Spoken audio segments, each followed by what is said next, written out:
Assalamualaikum warahmatullahi wabarakatuh. Di sini kami dari kelompok 3 UAS Kode Etik akan mempresentasikan keterampilan etis konselor manajemen yang akan dibawakan oleh saya sendiri, Anis Nurlaili, dan rekan saya Vina Maulia Rahmawati beserta Siti Istiana. Apa saja poin-poin yang akan kita bahas? Yang pertama yaitu manajemen bimbingan konseling. Yang kedua, pelayanan bimbingan dan konseling. Yang ketiga, prinsip manajemen. Yang pertama yaitu manajemen bimbingan konseling. Apakah itu manajemen?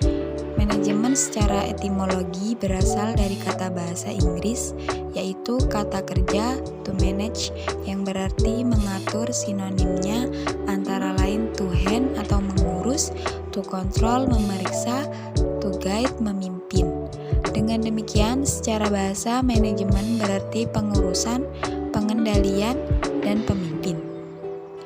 Yang kedua yaitu manajemen pelayanan bimbingan dan konseling. Proses perencanaan, pengorganisasian, pengarahan, dan pengawasan aktivitas-aktivitas pelayanan bimbingan dan konseling dan penggunaan sumber daya lainnya untuk mencapai tujuan yang telah ditetapkan. Kegiatan bimbingan dan konseling dapat mencapai hasil yang efektif bila mana dari adanya program yang disusun dengan baik. Program yang baik tidak akan tercipta, terselenggara, dan tercapai apabila tidak memiliki suatu sistem pengolahan atau manajemen yang bermutu, dalam arti dilakukan secara jelas, sistematis, dan terarah. Selanjutnya kita akan membahas tentang pelayanan bimbingan dan konseling dalam bidang manajemen. Pelayanan bimbingan konseling memerlukan sebuah manajemen agar tercapai efisiensi dan efektivitas sebuah konseling tersebut. Sebuah konseling pasti ada tujuan yang telah ditetapkan. Oleh sebab itu, setidaknya ada 2 alasan mengapa manajemen diperlukan dalam dunia bimbingan konseling. Yang pertama yaitu semua aktivitas sebuah lembaga di semua bidang mengarah pada satu tujuan, dan pencapaian tujuan tersebut selalu diharapkan berkualitas dan membutuhkan proses yang berkualitas pula. Dengan kata lain, harus ada sebuah manajemen yang berkualitas pula untuk menghadapi semua itu. Atau seperti menghadapi sebuah konseling antara guru dan murid yang bermasalah dalam bidang ini atau dalam keadaan ini akan membutuhkan sebuah manajemen yang harus kita terapi agar bisa terselesaikan dengan baik. Yang kedua yaitu sebuah lembaga atau sebuah konseling memerlukan keterlibatan manusia atau sumber daya lain untuk mencapai tujuan. Sumber daya yang dibutuhkan perlu dikelola secara berkualitas sehingga dinamika lembaga efisien, atau sumber daya yang dikorbankan sesuai dengan hasil yang diinginkan dan efektif. Tujuan tercapai secara berkualitas. Kepala sekolah atau guru konselor yang efektif dapat memilih pekerjaan atau tindakan yang harus dilakukan yang tepat untuk mencapai tujuan sekolah dan tujuan dari program bimbingan konseling tersebut.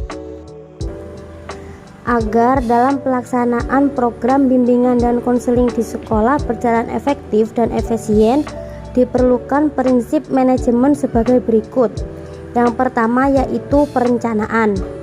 Penyusunan program bimbingan dan konseling perlu didasarkan atas kebutuhan siswa yang diperoleh dari pengumpulan data.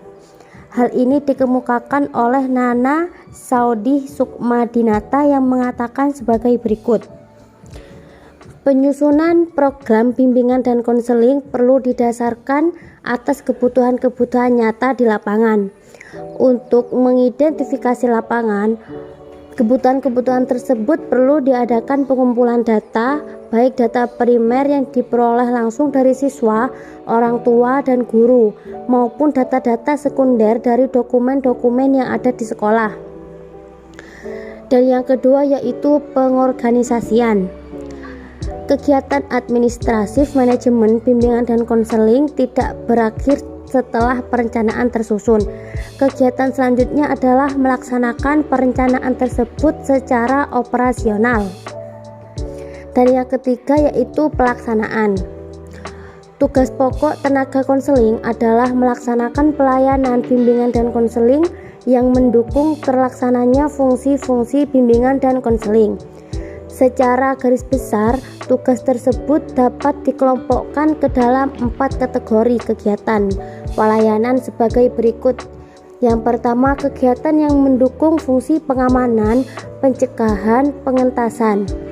Kegiatan yang mendukung fungsi pemeliharaan dan pengentasan, kegiatan yang didukung fungsi advokasi. Dan yang keempat yaitu pengawasan.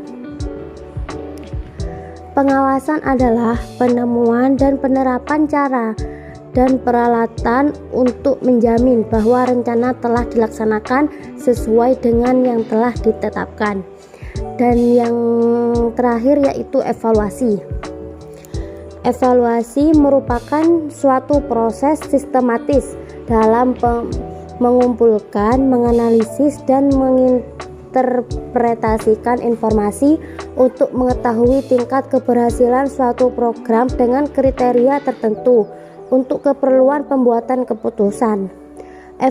Evaluasi menekankan pada hasil atau output.